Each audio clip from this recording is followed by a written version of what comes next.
Olá, boa noite. Como vai? Vai bem? Começa nesse instante pela TV Pantanal, canal 22, emissora do Grupo Gazeta de Comunicação, programa Opinião. Muito bom estar de volta com você, ao vivo, mais uma vez, não é? Aqui no canal 22. Então, hoje, apostos conosco aqui, mais uma vez. Fazia tempo que esse rapaz não vinha aqui. Eu até achei que ele tivesse com raiva do programa, porque, né, de vez em quando a gente faz umas perguntas aqui, ele não gosta, pode não ter gostado, né? Eu não lembro de alguma que eu tenha feito que ele não tenha gostado, né?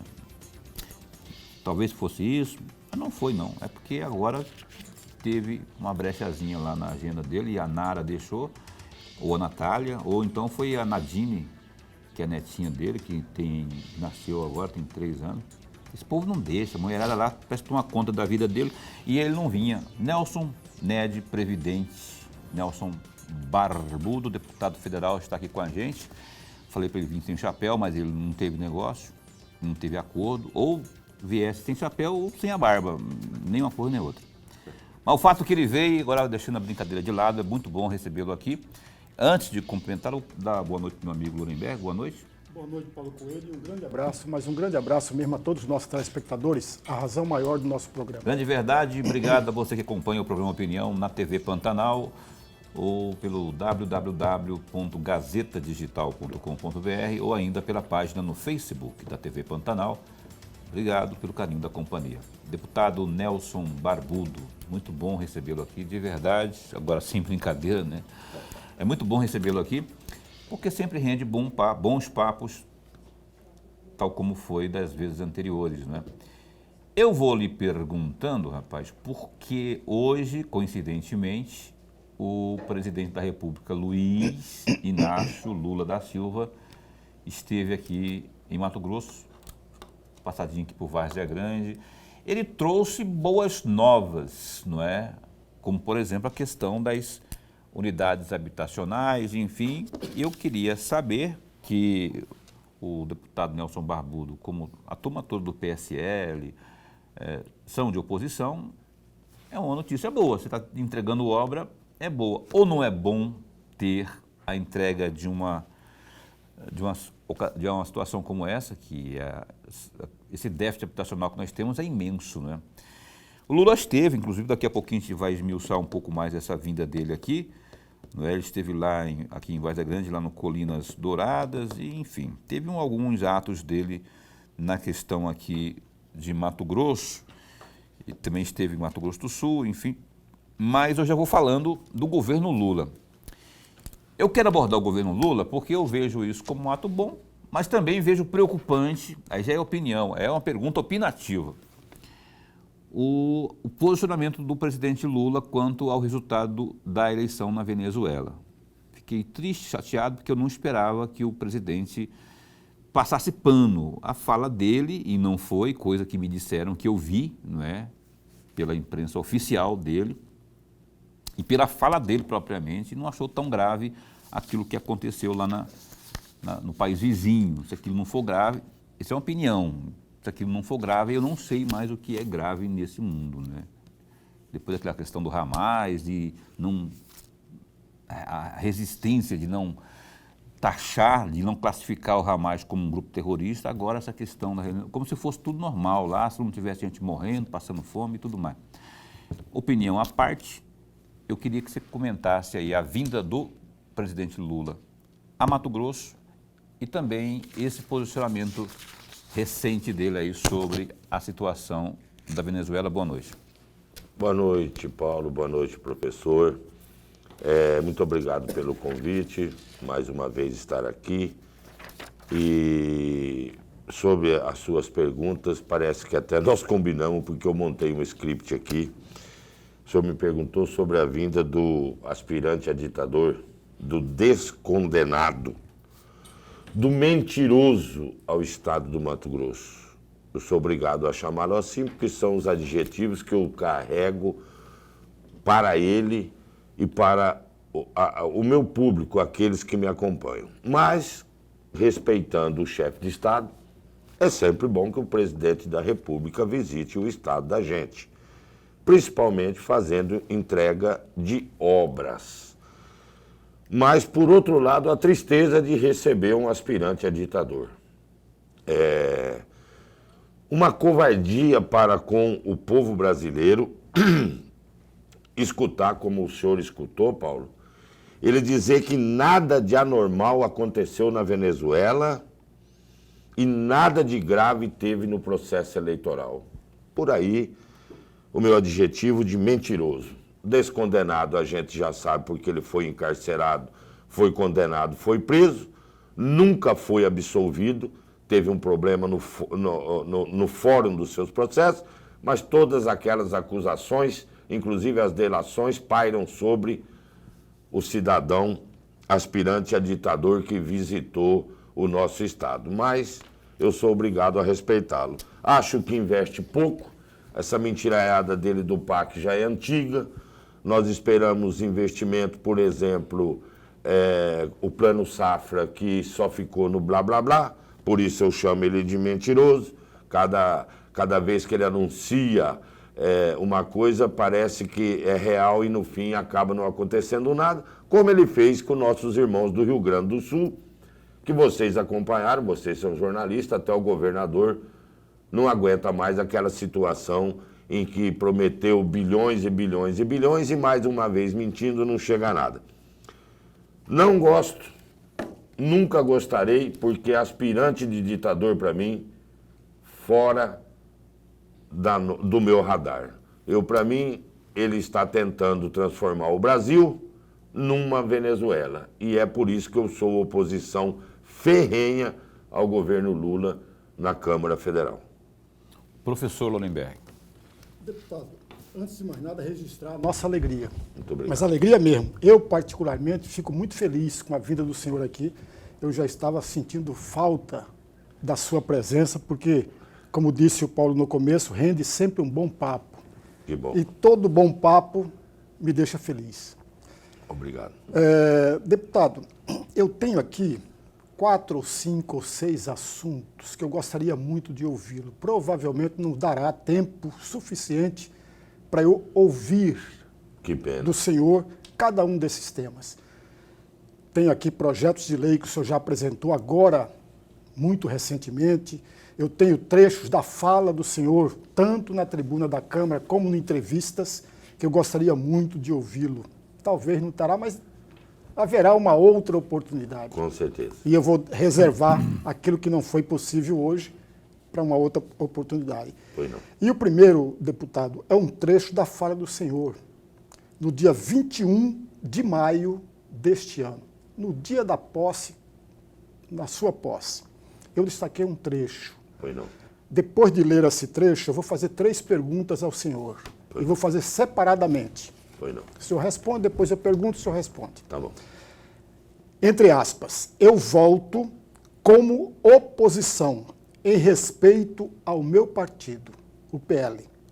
E tenho a certeza de que serei um implacável perseguidor da justiça, do direito à liberdade de expressão, assim como um fiscalizador ferrenho das ações deste governo. Fecham aspas. Como eu falei no começo, vou fazer 3 perguntas separadamente. A primeira delas, deputado, e abusando no bom sentido Fica à sempre, vontade. abusando do seu conhecimento, da sua sabedoria. Fica à vontade. Pergunte o que quiser. No governo passado, eu estou me referindo ao governo passado, do governo Bolsonaro, Sim. e na legislatura passada, que o senhor teve desde o começo como deputado federal. No governo passado, o senhor era situacionista. O senhor defendia o governo. E aí vem a minha pergunta, muito mais um pedido de reflexão.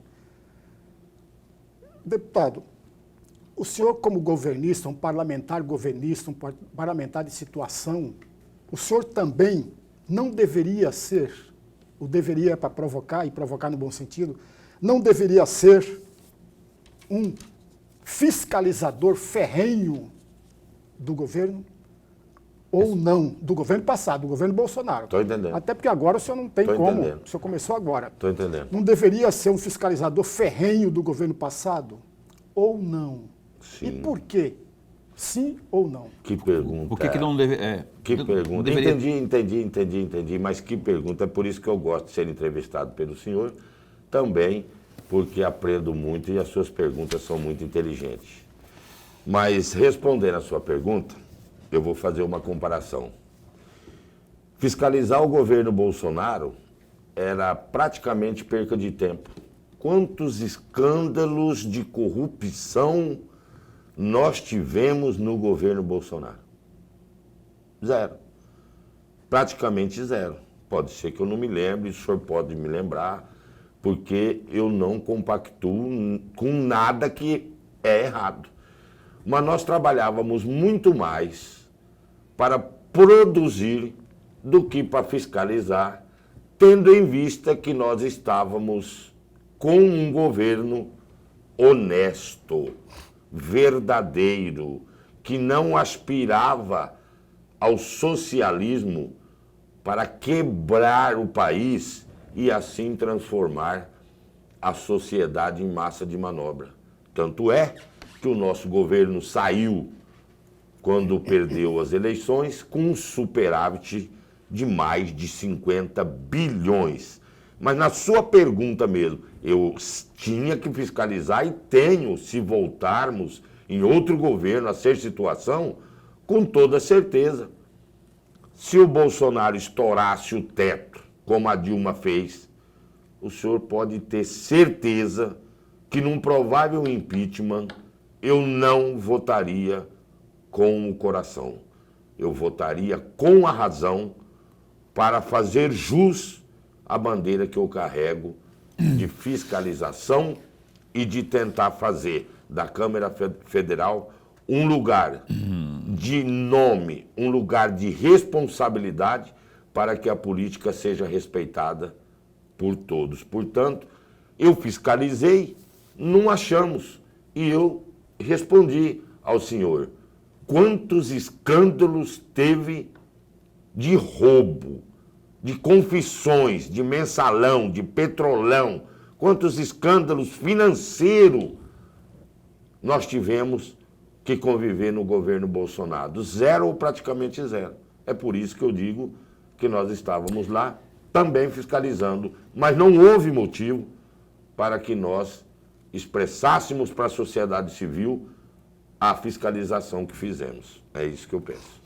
Antes de passar a segunda do Nuremberg, só vou lembrar ao senhor que o senhor respondeu quanto à questão da corrupção, sobre esse foco, sobre esse enfoque. Não houve, de fato, a gente não tem, eu pelo menos não tenho lembrança de denúncia ou de algo que tenha sido comprovado, que tenha havido a cabo, do ponto de vista de improbidade, de denúncia, de corrupção propriamente, né?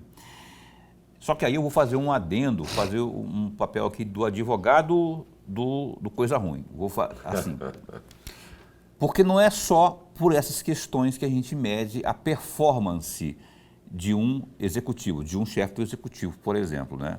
E um dos papéis principais do parlamentar é fiscalizar o executivo.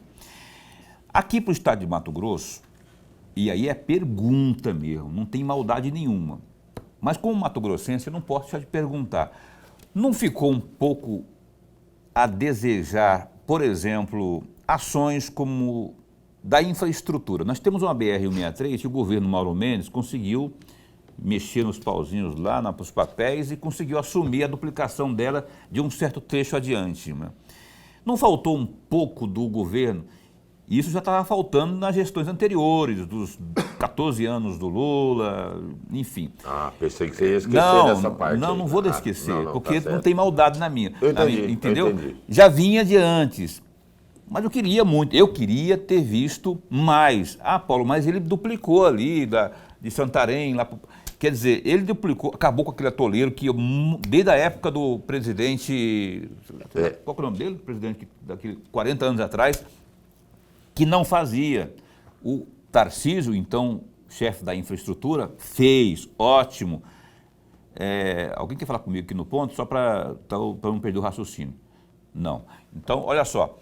Então, ficou a impressão de que poderia ter feito mais. E eu não estou dizendo que não fez. Tem o Rodoanel lá, tem o complexo viário em Barra do Garças, do Araguaia, tem aqui no Distrito Industrial. Eu sei de obras, eu sei de tudo, porque eu também não vou ficar boiando na coisa, né? Só que eu acho que poderia ter feito mais, como o Tarcísio era um tratorzão que asfaltava tudo, eu queria ter visto mais isso. E eu estou citando a infraestrutura. Só para fazer um adendo na primeira pergunta do Lorenberg, sobre que o senhor respondeu sobre a questão da corrupção, que eu pelo menos do fato mesmo não vi, eu vi ladainha da oposição. Mas não faltou um pouco mais de ação? Muito boa sua pergunta também. Nós tínhamos um projeto de governo e você sabe que quando o Bolsonaro assumiu, nós pegamos o governo do Temer. Estava numa situação não tão tranquila. De repente vem pandemia, que foi um consumo de dinheiro que, se a gente for fazer o levantamento dos números, nós tivemos que injetar dinheiro, como foi o plano do Paulo Guedes para não deixar a sociedade derreter, de bilhões e bilhões. Concordo com você, não sou hipócrita, fizemos muito, mas faltou. Concordo, faltou sim. Mas é o que eu disse no começo, nós tínhamos um projeto com mais 4 anos. Nós estávamos acumulando superávit, nós já estávamos com 54 ou 57 bilhões, nós não estávamos derretendo como está o governo Lula, e no segundo mandato seria a fase propriamente dita de o Tarcísio continuar onde ele estava, o Paulo Guedes onde ele estava, e a gente continuar fazendo essa infraestrutura com o governo federal. Então, eu concordo com o senhor, não sou hipócrita, já falei que sou sensato, dai a César o que é de César, mas nós temos que ponderar que houve uma pandemia no meio, Paulo. Você sabe quantos Sim. bilhões, professor? Bilhões e bilhões de reais para acudir o nosso povo. Então não é a desculpa amarela, não. Teve um gasto que não era previsto e deu um pouco essa balançada no que podia ser feito no Mato Grosso. Mas fizemos bastante coisa também e não quero tampar o sol com a peneira. Achei também que ficou faltando um pouquinho pelo que o Mato Grosso produz. Lorenberg, me perdoe por ter atravessado sua pergunta. Deputado, ainda voltando à questão da fiscalização ferrenha do governo passado. Certo. Eu não vou cobrar nada do senhor agora, porque o senhor começou no mês de maio. Sim, não tem com como. certeza. O artigo 49, que o senhor conhece muito bem, mas talvez o amigo torcedor não saiba, o artigo 49, inciso 10 da Constituição Federal, diz que é competência exclusiva do Congresso Nacional, pulando para o inciso 10, fiscalizar e controlar diretamente ou por quaisquer de suas casas os atos, as ações do Poder Executivo. Todas as ações, se tem ou não corrupção, tem que ser fiscalizada. Do Poder Executivo, incluindo os da administração indireta. E aí volta ao senhor. Na sua avaliação no governo passado, na legislatura passada, na sua avaliação, a Câmara Federal, os deputados federais e o senhor cumpriram, de fato, com o artigo 49, inciso 10 da Constituição Federal ou não? E por quê? Sim, eu acho que nós cumprimos sim, porque as comissões, todas as comissões de agricultura, a CCJ, a Comissão de Minas e Energia, a Comissão da Educação, nós temos inúmeras comissões que fazem as fiscalizações. Por exemplo, preste atenção no tamanho do Brasil. Se eu for ficar em Brasília 10 a 12 horas por dia fiscalizando, eu não legislo e também não consigo os incentivos necessários para o meu Estado. Além do mais, o Tribunal de Contas da União tem por obrigação peremptória fazer esta fiscalização. Com toda sinceridade, professor, fazer uma fiscalização, um parlamentar sozinho, é como buscar praticamente uma agulha no palheiro. Agora, Quando o dono do paiol acha que tem rato no paiol, aí eu considero que o parlamentar tem obrigação, seja o governo seu ou seja o governo oposição, de nós juntarmos e fazermos as comissões processantes, as CPIs, para trazer a público onde houve um indício. Porque fiscalizar a União é um processo complicadíssimo, mas dentro das possibilidades, as comissões fiscalizaram o governo passado, tanto é que nós não vimos escândalos emergentes, porque qualquer tipo de escândalo a mídia noticia largamente e nós não tivemos esse alarde dos escândalos. Por isso eu acho que nós cumprimos o nosso papel.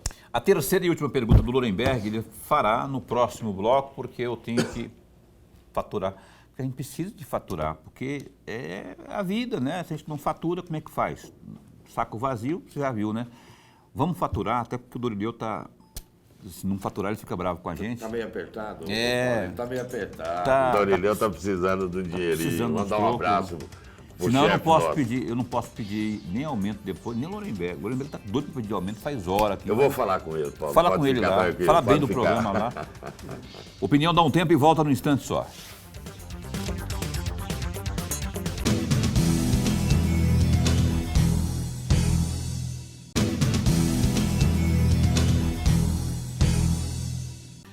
Olhando aqui o Gazeta Digital, ó, dá um clique aí, www.gazetadigital.com.br, tem tudo ali, ó, basta você dar um clique, tem política, polícia, economia, esporte, cultura, no nosso Gazeta Digital. Tem também sobre a vinda do presidente da República a Mato Grosso.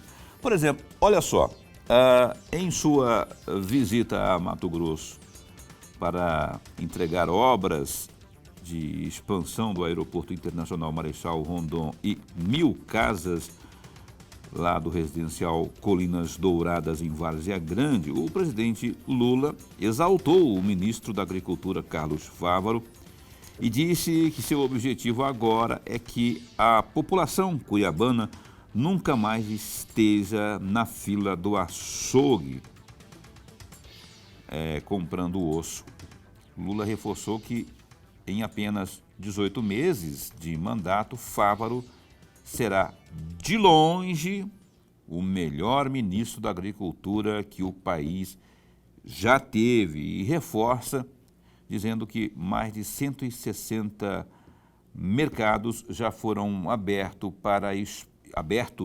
para exportação de produtos brasileiros.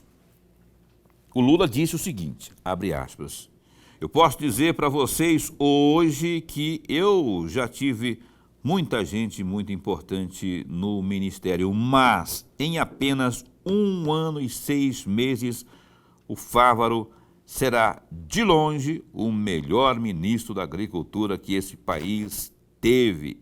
Apenas em 18 meses, a gente abriu 167 novos mercados para os produtos brasileiros, com tudo que se pode imaginar.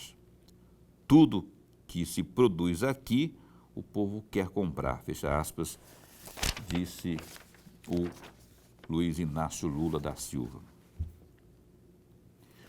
Lorenberg, olha só, o desembargador do Tribunal de Justiça de Mato Grosso, Marcos Machado, afirmou que irá brigar com o governador Mauro Mendes, do União Brasil, caso ele não nomeie o promotor de justiça Wesley Sanches Lacerda como o próximo desembargador na vaga que será deixada com a aposentadoria compulsória de Paulo da Cunha pelo 5º Constitucional. A declaração ocorreu durante evento na Escola Superior da Magistratura de Mato Grosso, ESMAGES-MT, durante o lançamento do livro do ministro do Superior Tribunal de Justiça STJ, Rogério Chieti Cruz. Disse o seguinte, abre aspas, eu espero sinceramente, tá lá no fundo o doutor Wesley Lacerda, que venha ele ser o sucessor, né? Eu espero. Se não, nós vamos brigar um pouco mais com o governador, né? Orlando Perry, que estava lá na ocasião lá. Um pouco mais, disse aí o glorioso Marco Machado lá no evento do Lorenberg. Pode ter sido uma afirmação coloquial, esse brigar aí, eu até imagino que seja, né? Ninguém vai querer brigar, ou vai também, sei lá. Mas o fato é que está tendo uma briga de bastidor aí, você deve estar acompanhando, né? Tem vários nomes aí nesse quinto, o próprio Procurador-Geral de Justiça, o doutor Deusdedit, e aí, o Deusdedit não é pelo quinto constitucional, é também, né? Enfim, o fato é que tem vários nomes aí, e essa, mesmo que seja uma brincadeira, eu tenho certeza, sem querer colocar lenha na fogueira, que o Mauro Mendes não gostou, porque é uma forma de dar uma pressãozinha e ele já deixou claro que ele não aceita isso. Mas qual que é a sua avaliação? Paulo e amigo telespectador, duas observações só, para o amigo entender o que nós aqui estamos conversando. A primeira observação, essa pressão sempre existiu. Não é novidade, não acontece hoje. Não acontece hoje. E existe 3, 4, 5 grupos de interesses que pressionam. Isso em todo momento, amigo, todo momento. Vai abrir uma vaga no Tribunal de Justiça. Tem gente dentro do Tribunal de Justiça que tem uma afinidade, que tem amizade com determinada pessoa que poderá vir, como é o caso do desembargador Marcos Machado, já mencionou que o nome dele preferido para ocupar a vaga... Dr. Wesley. É o Wesley, né? É ele. Só que ele é um dos grupos só. Existem os outros. Os outros têm outros nomes. E essa pressão sempre vai existir. No segundo ponto, essa é uma tarefa de escolha do governador do estado. Ele tem uma lista de nomes e ele pode optar por um ou por outro. Ele não pode buscar um nome fora da lista, mas tem que ser da lista. Ele vai escolher um deles. E é claro e evidente, amigos, que o governador faz política 24 horas por dia. Assim como o presidente da República faz política 24 horas por dia. O prefeito faz política 24 horas por dia. Ele sim está à mercê, entre aspas, dessa pressão toda. Até porque ele faz política, amigos. E a decisão dele é uma decisão política e não técnica. É isso aí. Veremos, vamos aguardar aí para ver como é que vai se portar o Mauro Mendes Ferreira diante da lista sextupla, quíntupla. Quantos nomes são lá? São 5. São 5 nomes aí para o glorioso governador escolher aí quem que vai substituir o Dr. Paulo da Cunha aí. A gente retoma aqui a entrevista dessa noite com o deputado federal, que está aqui mais uma vez, graças a Deus, né? Depois dessa volta dele aí pela primeira vez, mas está aqui conosco o Nelson Barbudo. Pedi para o Lorenberg fazer a terceira pergunta, porque eu não deixei, ele ficou zangado comigo, porque eu não deixei ele fazer a terceira pergunta no bloco anterior. A gente negociou aqui, vou pagar uma pizza para ele depois, para ele fazer a abertura fazer a pergunta aí, por favor. Deputado, essa é mais rapidamente, mas ainda faz parte daquela primeira pergunta, porque eu estou cobrando entre aspas, sempre, sim, deputado, sempre a sua reflexão e a sua inteligência, que eu sei que é grande e é valiosa. O artigo 50 da Constituição Federal diz que tanto o Senado quanto a Câmara Federal, ou os dois, poderão, ou através das suas comissões, convocar ou convocarem ministros ou representantes de órgãos federais subordinados à presidência da República para prestar esclarecimentos por um assunto determinado. E aí vem a minha pergunta ao senhor. Sempre no governo passado, ocorreu algum caso do conhecimento do senhor que deveria ser convocado um ministro e a Câmara não o fez, as comissões não o fizeram.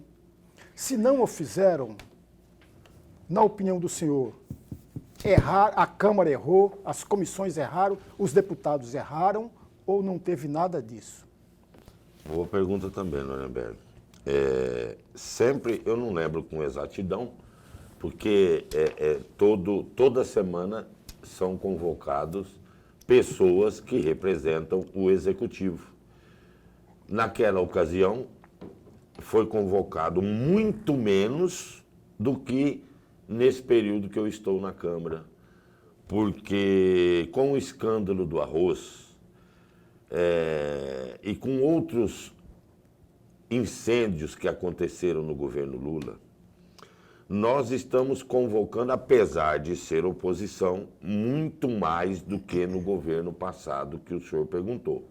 Mas foram convocados, sim, muita gente do governo Bolsonaro, quando nós fizemos as sabatinas, lá foi convocado, me fugiu o nome do chefe da Casa Civil do Bolsonaro, o general...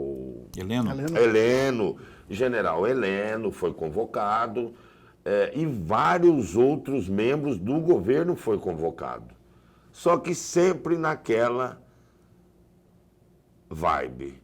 Convocava-se e não provamos nada. Ou a oposição, àquela hora, não conseguiu provar nada, porque eu sempre falo e sempre bato nessa tecla que aquele governo que eu fiz parte, que eu era a situação, não tinha os escândalos costumazes que o descondenado tem. Basta o PT voltar no governo e a corrupção começa. Eu falo, repito e confirmo, porque é público e notório o que está acontecendo em vários ministérios do Lula, onde tem as dúvidas e estão sendo convocados vários membros para esclarecimento, porque quando paira a dúvida, as comissões convocam. Nós temos que esperar a condenação, né, Nuremberg? Porque convocação é uma coisa e a condenação é outra. Então, eu acho que naquele tempo fizemos também bastante convocações que não deram em nada, porque o governo Bolsonaro fez um governo muito claro, transparente e honesto. Ô, deputado, a propósito do que disse o presidente Lula no dia de hoje aqui em Mato Grosso, quanto ao Fávaro, quando ele fala do Fávaro, ele com toda essa empolgação aí, não é? E colocando inclusive como histórico, como o melhor. Ele não está esquecendo a Tereza Cristina, não, porque a Tereza Cristina, ela também, eu não sei a quantidade de mercados que ela abriu, mas ela não parava e foi muito bem avaliada no contexto da atuação, tanto que foi eleita, né, senadora do governo passado. E o Lula está dizendo que o Fávaro, só nesse 1 ano e meio aí, já fez por merecer o status de melhor dos melhores. Nossa, eu estava com medo de eu ir embora e você não me fazer essa pergunta. Mentiroso costumaz. Eu disse antes que o presidente é um mentiroso contumaz. Olha só como é que a gente pega o mentiroso. Abriu 150 mercados, o melhor de todos os tempos. Tereza Cristina não era. E nós tínhamos um superávit com pouquíssimos mercados, porque nós não sabíamos negociar com o exterior. Bolsonaro estragava o comércio, o fascista, e nós conseguimos um superávit de 54, 57 bilhões. Como, professor, que com toda essa expansão do mercado, com todo esse aparato de sucesso que o Fávaro fez, Paulo, o Brasil está quebrado. Não se vê resultado financeiro. Como? Aonde que está a expressão de administração desse governo, com todo respeito ao nosso patriota Fávaro. Nunca, nunca foi isso. A Tereza Cristina foi de longe a melhor ministra que nós tivemos. Por quê? Porque mesmo que a abertura não foi do tamanho que o mentiroso falou, que esse número também é um número esdrúxulo, que eu não acredito, só depois que eu ver, o Lula gosta, ô Paulo, de negociar com um país comunista. Pronto. País comunista não dá lucro para ninguém. País comunista não traz negócios bons para os países. E o Lula é invocado a fazer negócio e depois não recebe. Tem mais uma. Depois não recebe. Isso aí nós já sabemos dos governos passados, é cantado em número e prova. Portanto, mais uma vez, o mentiroso Costumais falando que é um sucesso o ministro dele. E não conseguiu emplacar o plano safra desse ano, professor. Cadê o plano safra desse ano? Anunciou o maior plano safra da história. Chegou no caixa e não tem dinheiro, está quebrado, Paulo. Está levando o Brasil para bancarrota. O Brasil está com déficit. Outra coisa, ele está querendo mandar no Banco Central, e essa influência dele no Banco Central, de baixar o juro, vai levar numa elevação do dólar e vai gerar uma inflação medonha, apesar, professor Lorenberg, o senhor me perdoa, na minha convicção, é a ideologia do governo petista. Ele quer quebrar o país e está conseguindo ver os números do nosso governo Bolsonaro e ver o número do terceiro mandato do Lula. É simplesmente inaceitável o que esse desgoverno está fazendo com o nosso país. E tem a questão do arrozão lá, né? Que até onde se sabe não implica de forma comprovada o Fávaro, evidentemente que não, mas deixou aí pelo menos questionamentos sobre a passagem do Neri Geller, nosso também, nosso conterrâneo aqui, mas que acabou sendo defenestrado da gestão do Lula por supostas relações perigosas, para dizer o mínimo, porque eu não posso dizer muita coisa também. É aquilo que eu falei, Paulo, sem condenação.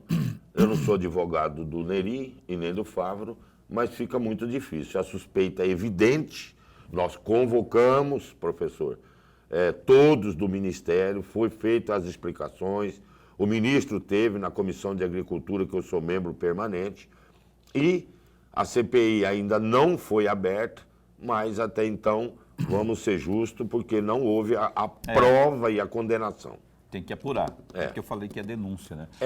A fiscalização que o professor cobra e nós estamos fazendo nesse governo também. É isso aí, Lorenberg já abre o próximo bloco também de perguntas, porque eu tenho que ir para o intervalo. Aliás, o Fávaro que está emplacando a filha dele como candidata a vice do Lúdio. Do Lúdio, né? Já bateu o martelo já? Já. Não teve a convenção, mas já está tudo acertado. Certinho, né? A gloriosa filha, que eu esqueci o nome, Rafaela, coisa assim, Fávaro. Rafa Fávaro, vamos chamar assim. Ela que deve ser a candidata a vice do Lúdio Cabral, e a doutora Natasha ficou ali também, né? Querendo, grande nome, acabou não sendo escolhido. Vamos para o intervalo comercial, a gente volta no instante só.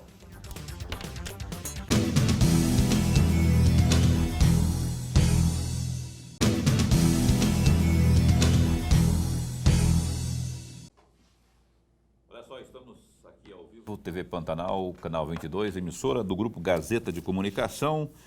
São 8h13. Aqui tem uma... do grupo do Zap aqui, do Opinião aqui, Valdirene. Obrigado, carinho. Obrigado pelo carinho sempre. A Valdirene é a esposa do Gils, trabalha na Semate, na rede Semate. Obrigado, viu? Fez aniversário esses dias aí, o casamento de vocês, obrigado. Também para Joana Dark, que essa é aqui do bairro Colorado, Jardim Colorado. Obrigado também a Maria de Fátima, que é do Três Barras, que está acompanhando a gente aqui. O Nivaldo é guarda noturno, está acompanhando a gente também. Obrigado, viu, a vocês pela manifestação de carinho aqui com este programa. E eu vou pedir para o Lorenberg abrir o bloco de perguntas. Deputado, num outro trecho da fala do senhor, no dia 9 de julho, portanto agora, recente, eu destaquei um trecho, entre aspas, o Brasil está de olho na votação da reforma tributária e nós não podemos, de maneira alguma, penalizar aqueles que sustentam a economia brasileira. Aumentar impostos sobre as empresas não resultará em economia mais robusta, mas sim em um ambiente de negócio mais hostil e menos propício ao crescimento. Lá no estado de Mato Grosso, quer dizer, aqui no estado de Mato Grosso, muitos produtores estão preocupados com o aumento da carga tributária. Fecham aspas. Farei duas perguntas juntas, deputado, para o senhor ter mais tempo. E aí vem a primeira pergunta. O senhor é contra a reforma tributária ou não é contra e por quê? E a segunda questão, o senhor considera que a camada mais pobre da população está sendo beneficiada com a reforma tributária ou não está sendo beneficiada com a reforma tributária e o que faltou para que essa população seja de fato beneficiada? Sou contra e votei contra. Sou contra e votei contra, porque a reforma tributária, ela tem, num longo espaço de tempo, o objetivo de aumentar a carga tributária.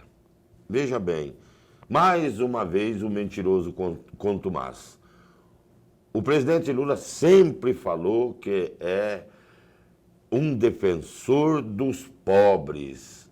Lorenberg, nós tivemos que varar à noite para que nós pudéssemos retirar os impostos que estavam incidindo violentamente sobre a carne, o peixe, a carne de frango, as proteínas de uma maneira geral da cesta básica, porque o próprio governo colocou na reforma tributária o aumento de imposto em cima de produtos da cesta básica. Veja bem o tanto que o Lulinha Paz Amor gosta das pessoas menos favorecidas. Nós varamos à noite fazendo negociações até que nós conseguimos inverter algumas pautas, fazendo acordos com o governo, que no final venceu e aprovou a reforma tributária, que marquem, senhores telespectadores,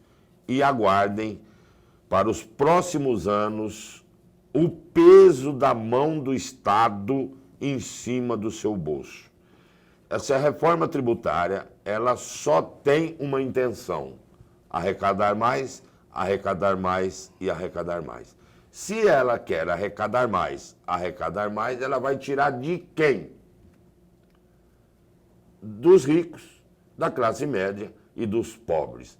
A saga arrecadatória desse governo descontrolado, que tem, num dos mandamentos, dos 10 mandamentos do Marx, aumente os impostos até que o povo não aguente mais e você consiga dominar.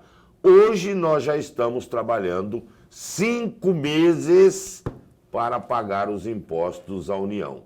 Outra coisa, quando essa reforma tiver feita os seus efeitos necessários, a arrecadação vai para Brasília, telespectador. O Bolsonaro queria mais Brasil e menos Brasília. O Lula inverteu e a reforma tributária vai fazer mais Brasília e menos Brasil. Senhores prefeitos, aguarde, depois das eleições, em 2026 por aí, vocês vão a Brasília com um pratinho mendigar as migalhas da União, porque ela foi montada de uma maneira que a arrecadação passe tudo para a União. E aí, os estados, que são os verdadeiros produtores, vão ter que pedir benção para a União. Portanto, eu fui contra o Lullenberg e acho que foi uma votação sem precedentes e o Brasil está fadado a ter um futuro numa economia desastrosa e a culpa maior vai ser dessa reforma tributária. Esperem e vocês verão, vocês que fizeram o L, vocês que adoram esse desgoverno, vai chegar a hora que eles vão tirar tudo de nós. Eles estão tirando tanto da gente que eu tenho uma esperança, Paulo. Uma hora eles vão tirar o medo da gente e nós vamos enfrentá-los de maneira que vocês não estão esperando. Essa reforma...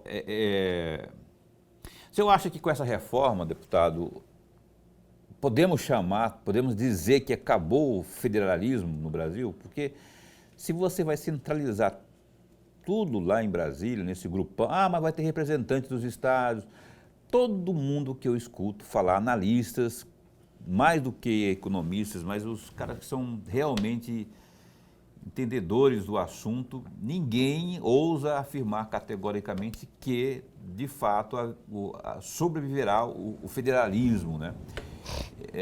E aí, eu gostaria que o senhor desse sua opinião também a respeito disso. Você acha que vai ser o fim do federalismo, né? Já que nós temos um pacto federativo aí hoje, que é desproporcional na minha avaliação, mas de todo modo existe. E aí, com esse negócio da centralização lá, acaba o federalismo ou não? Olha, eles querem isso. O aspirante a ditador, todo ditador quer ter o controle, primeiro, do dinheiro, segundo, da família, depois das armas, depois do trabalho, enfim. É todo um conjunto e essa intenção do governo Lula, ela é cantada em verso e prosa e a gente sabe aonde eles querem chegar. E a reforma tributária, eu disse aos meus colegas para a gente não votar de maneira nenhuma. Outra coisa, ela tinha 500 páginas, professor Lullenberg. Eles chegaram, em 48 horas, entregaram para nós e falaram, depois da manhã votaremos a reforma tributária. Eu lembro disso aí. Que isso, professor, que isso. Muito pouco tempo para fazer a avaliação, para questionar. Muitas vezes as pessoas perguntam para a gente fica até envergonhado como o senhor analisa 500 páginas. Teve até um episódio que o Van Hatten foi apresentar lá e derramou tudo na tribuna, né? Lembram-se? Era o calhamaço. Era muita coisa. Deputado, eu vou ter que correr para o final aqui, pedir para o Lullenberg fazer a última pergunta da parte dele. Professor, por favor. Deputado, tem o PL 2992 de 2024. O senhor apresentou agora muito recentemente, que altera o decreto-lei número 2848 de 1940, do Código Penal de 1940, para aumentar as penas aplicáveis ao feminicídio. E aí, eu destaquei um trechinho aqui, muito rapidamente, que eu vou ler, na justificativa. A aprovação desse projeto representará um passo importante na construção de um sistema de justiça que verdadeiramente resguarde a dignidade e a vida das mulheres. E eu pergunto ao senhor, é suficiente? Basta aumentar a pena do criminoso? Isso basta? Resolve todo o problema do feminicídio que é crescente no país e, sobretudo, no estado de Mato Grosso? Ele está perguntando se basta. E aí eu emendo... Se é suficiente. Se é o suficiente. E eu vou emendar aqui, deputado, se isso já faz parte, inclusive, de, salvo engano, você fez um compromisso com a Michelle Bolsonaro de empunhar a bandeira de defesa dos direitos da mulher. E se já está, se isso faz parte do... O professor Lullenberg está entrando na internet aí, pegando meus projetos que foram protocolados ontem, antes de ontem. Inclusive, professor, eu ia pedir uma agenda para a primeira-dama, que faz parte do projeto justamente, que são três projetos. Respondendo a sua pergunta, não resolve. Mas é um conjunto de medidas. Nós precisamos, por exemplo, na minha visão, começa na escola, professor. Começa na escola a educação sexual, essa ideologia de gênero escancarada que tá provocando essas mudanças na sociedade moderna, provoca essas mudanças Mas eu acho assim, cada deputado atua em uma área. Eu acho, por exemplo, que a pena maior, ela auxilia e ela faz o cidadão pensar um pouco mais. Aliás, eu penso, a minha vontade era prisão perpétua, ainda vou mexer com isso lá, e pena de morte.